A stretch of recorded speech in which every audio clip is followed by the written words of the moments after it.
Si Kuya na taga Bulacan, naglalakad sa kalsada, dala-dala ang kanyang mga paninda upang maitaguyod ang kanyang mga anak sa kanilang pag-aaral at sa kanyang pangangailangan para makalagpas sa pang-araw-araw na pamumuhay.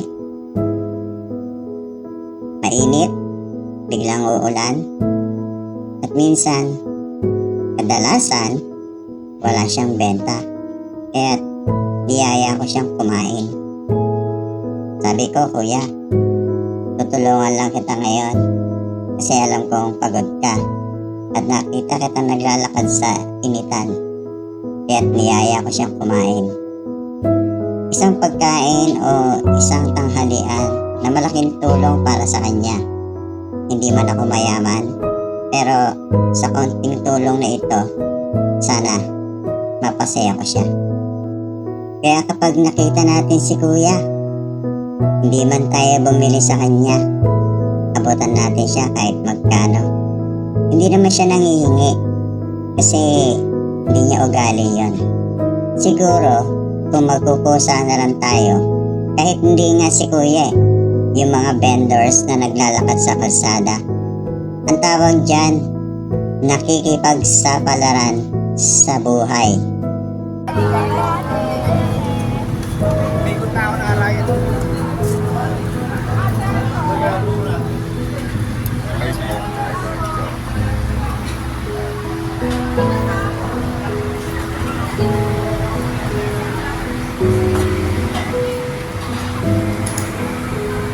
Si Kuya.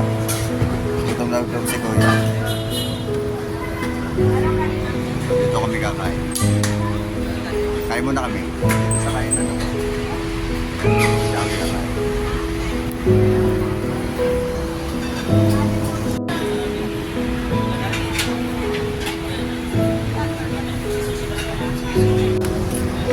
Kain kami ni Kuya.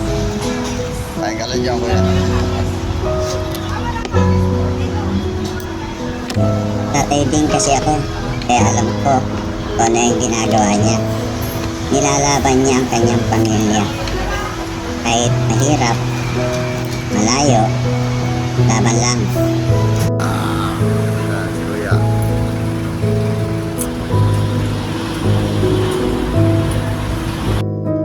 Sa muling pagkikita, Kuya, ingat lagi sa iyong paglalakad.